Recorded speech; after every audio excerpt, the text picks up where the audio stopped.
well, what are the visions available for young men around masculinities, and how can we equip them to choose things that are healthy and helpful, and to recognize, now that's not someone worth aspiring to.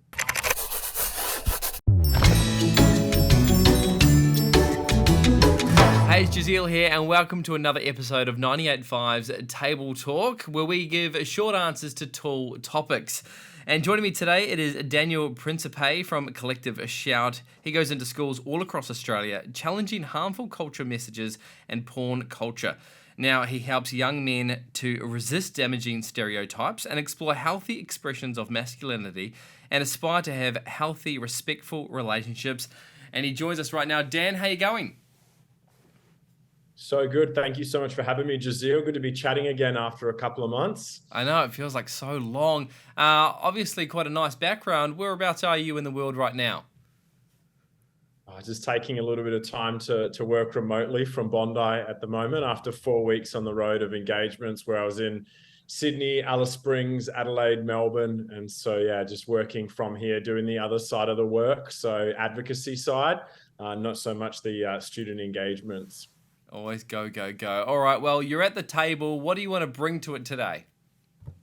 I guess it'd be great to have a conversation about something that has been in the news and continues in a sense, is obviously the Andrew Tate phenomenon around, visions of masculinity, why young boys are drawn to this, why some boys also are rejecting it. It's not all bad news. I've had wonderful experiences where young men thought this was not a vision for who they wanted to be and how they wanted to show up in the world. So I guess I want a little bit of context for that, and maybe take some of the listeners on a bit of a journey as to what young men are navigating in their social and real worlds. Sounds perfect. All right, well, let's start with Andrew Tate. There'll be some people watching right now that aren't familiar with him. Really quickly, who is Andrew Tate and why are we talking about it? And then also, what impact has he had on the kids? Like you mentioned, some people are saying, yep, we're for it. Some people are just distancing themselves. Can you talk us through that? Sure. So he was a former kickboxer who was on Big Brother UK and rose to, I guess, notoriety because of having about 11 billion views on TikTok a few months ago. There was even a report that said that he was the most searched person in the UK, and I think that was about a couple of months ago. Wow. And so he didn't himself have TikTok, but his kind of supporters, who I understand are remunerated for promoting him through some sort of pyramid scheme that he runs, would promote his work. He's recently been deplatformed off Instagram, having had, I think, millions of followers there. So again, bit of a provocateur who says some things that people find controversial, which obviously gets interest. And so some young boys aspire to his life of driving, say, Bugattis, so fast cars. He's got women around him, but he's exploited women to make his money. Right. He's got a checkered record in terms of his conduct. But some of the boys think, obviously, this is what success looks like, or what it is to be a man. And so it's a conversation that needs to be had, not just about him personally, but I guess the broader conversation of, well, what are the visions available for young men around masculinities, and how can we equip them to choose things that are healthy and helpful, and to recognize, now that's not someone worth aspiring to. All right, well, let's jump into toxic masculinity. Can you give us a bit of a framework first so we know what we're dealing with? What is toxic masculinity? Oh, sure. One thing to note off the bat is I never use that expression, working with young men, because it is such a loaded term. It's used quite often, I think, in a culture wars way that's kind of used to, I guess, attack boys. Now, I think there are definitely unhealthy expressions of how boys and young men and adult men act out. I'm probably more comfortable using the language unhealthy stereotypes, but I know what it means when someone says toxic masculinity, where they're saying there are expressions of masculinity that are, as we've just noted, unhealthy. I think the problem is the listener, if they're not privy to these conversations, may hear things, especially young boys, where you're saying, oh, all men are toxic, or all men are this, or all men are that. And it just becomes counterproductive. Because I actually want an outcome for the young boys. I want them to think about attitudes and ideas that impact their behavior and choose something better for them. And so I don't use that language, even though I personally know what it means. Yeah. But yeah, in terms of thinking about that between us, it's a helpful paradigm. And again, unpacking with the boys, well, what are those unhealthy stereotypes around things like, boys don't have emotions, or they're not allowed to cry, or they have to have a six pack. There's body image issues, mental health issues. All of this stuff actually harms boys, as well as ideas that they are, say, to be controlling or dominate not only women, but also the other men in their lives. Yeah, And right. so I guess the conversation I want to have and privileged to have is asking boys, well, is there space for them to be both courageous and empathetic? Do they have a vision of who they could be as men, and of masculinities that would allow for kindness and resilience, for compassion to feature in, as well as, I guess, being successful at whatever their interests are? So that's kind of the conversation where I think we need to, yes, challenge stuff that's not serving boys, and not serving us, but actually say, well, what does it look like to have a healthy, more holistic vision? What's the response been like? I mean, we've already talked about Andrew Tate and how some people are for, some people are against. You go into these schools. What kind of response are you getting when you do talk about this stuff? Yeah, well, I've noted over the last probably 6 to 12 months, I have to work harder to bring the boys on the journey, because I think they already come in with this baggage of, oh, this bloke's coming in to give another sex talk, or a man bashing talk, or, us boys are getting in trouble. So I have to work pretty hard to dispel all of that. But once I do, it's quite profound, because the boys recognize I'm critiquing the culture, I'm critiquing their role models, I'm critiquing their formative environment, and saying, well, if we want to see boys that are resilient, kind, empathetic, courageous, well, what are their pathways, and who's helping them to embody all those things? Because good men don't just happen. Yeah. We do actually raise them. We need to actually equip them and give them those opportunities. And so the boys really resonate, and I'm so privileged to see them take this message on, where they recognize, and they often say to me, oh, thank you so much. We just thought this was going to be a kind of same old talk. Yeah. Whereas hopefully giving them tools that allows them, to critique the culture and go, are these messages actually serving me? One where, say, I got to pick up lots of women, or, what we said before, like around body image, or that they're not allowed to express their emotions, or receive care from a mate. Is that actually serving them? And is that how they want to be in the world? And so I think it gives them permission to actually, what I call, reimagine who they could be. Is it quite easy for them to open up to you as well after you have a chat? I'm guessing in front of a big audience, in front of the stage, an assembly. How often are these guys finding you afterwards and having personal chats with you? Do they open up? Yeah, that's one of the most profound moments, and I love to leave enough buffer that, whether it's in the Q&A afterwards, or kind of for some pastoral care conversations afterwards, to just connect with the boys. And I'm blown away what they disclose, everything from issues around seeing the harms of porn on them physically and mentally, as well as perhaps their own disclosures of abuse or trauma that they've experienced. And I think for me, I try to be honest. I don't go in there telling them that I'm some angel on a cloud, immune to any of the cultural messages that are harmful, that I'm navigating it as well. I'm just grateful I didn't go through high school with a smartphone in my pocket, and that I've made mistakes when it comes to, dating and relationships, and how I see myself, how I see women, and that I'm on that journey with them too. So I squarely put myself in that conversation, which, hopefully is one that then lets them know and signals to them, like, I'm not here to judge you guys, but actually trying to equip you and champion you guys.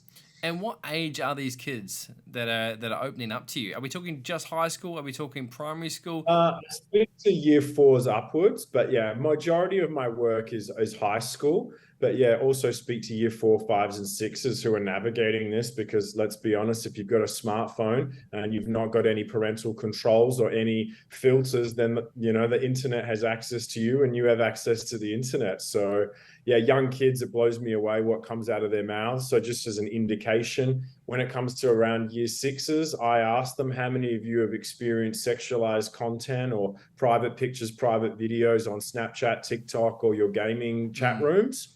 And at least 60% of year 6 boys put their hands up routinely, irrespective of school demographic. And by the time we get to year 9, it's all of them. Yeah. And I don't say that to start parents freaking out, but just to squarely recognize that they are growing up in a world that is so foreign to even our high school experience, which doesn't seem that long ago, but it makes me feel like there's a chasm. Yeah, wow. Is there a realization that perhaps the media are portraying stuff in an unhealthy way? Do you think that's coming across?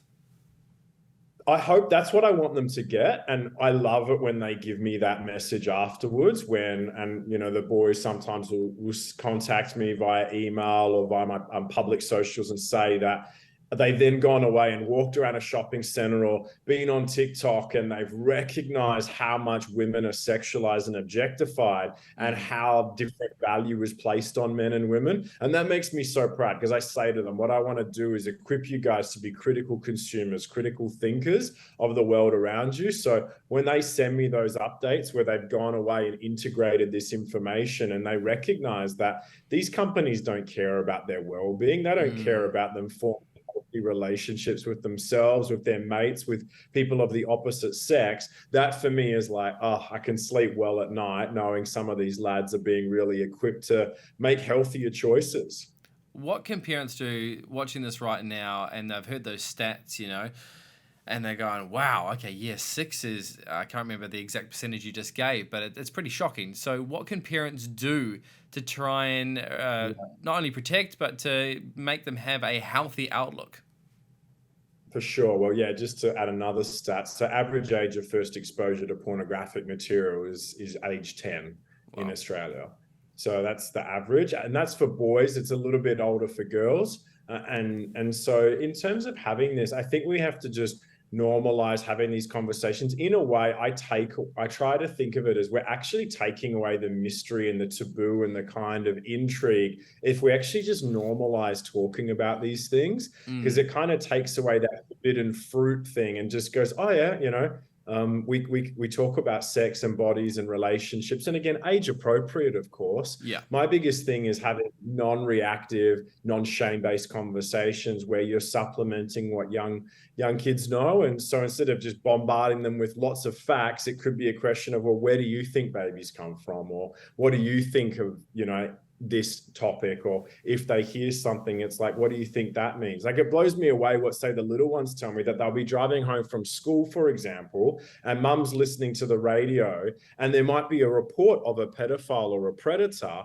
and these kids hear this and they internalize that, and they'll tell me that, oh yeah, we heard about these predators. And I'll say to them, like, oh, what did you hear? Like, what does that mean to you? And how do you stay safe? And obviously the biggest message for me at that age and at all ages, that they would speak to mum and dad, speak to a trusted adult, that they're not in trouble if they've been exposed to anything or anyone online, that they are actually preyed on. And so I try to dissolve that fear that they're in trouble. So then if the parents are now listening to our chat, please then don't make your kids in trouble, because I've told them that they're not in trouble. That they themselves are preyed on by billion-dollar industries. And so we just need to equip them. If they're speaking to you, that means they trust you, they feel safe, and we need to keep those lines of communication open. So that's my biggest thing, and happy to share resources. I know 98.5 already has put lots of our resources and links to things on your website, so please avail yourself of all of those. I love that. Remove the taboo. Just, it's an open conversation. It doesn't need to be the shame and all that surrounded that. Lastly, because we are running out of time, in all your travels and all your chats, is there a story that stands out to you the most of someone who maybe was dealing with a lot, and now you've kind of freed them up and you've given them a new healthy outtake or outlook on life? Oh gosh, there's so many, but I'll just read the latest one that came through last night, because there's so many wonderful stories where boys message me and they let me know that they've quit porn, because I use a little catch line that they seem to resonate with, which is no free dopamine. So you got to go work for your dopamine. You can't just be binging, gaming, scrolling TikTok, or looking at sexual material. Like, go outside, touch grass, exercise. And the boys really relate to that. I try to model that in my own life. It's not to say that I don't, scroll through funny memes and eat a burger from time to time. Of course I do. But they resonate with that. So when they send messages like this, which if you don't mind, I'll read. Yeah, no, I got please. this last night. Hey, Daniel, I've been porn free since the day you came to our school and started reading a book called Men of Honor by Glenn Duran that my dad gave me a while back. I still find myself thinking about your message for young men pretty much every day. And it pushed me to finally start going to the gym after so much procrastination. Wow. Which I just love that. I absolutely love that. And again, it's not so much about going to the gym. It's just he's taken proactive measures to read, to connect with his dad, to go after something that makes him come alive, as well as reject the negative. And whatever that is, it could be music, it could be painting, it could be pottery, it could be acting, hanging with friends. It doesn't need to be the gym, but people finding those life-giving things. But when the boys send me messages like that, it's like, yeah, it's as good as it gets. It's as good as it gets. How often are you crying? Like, let's be honest. You hear these messages. Yeah. Every day, my friend.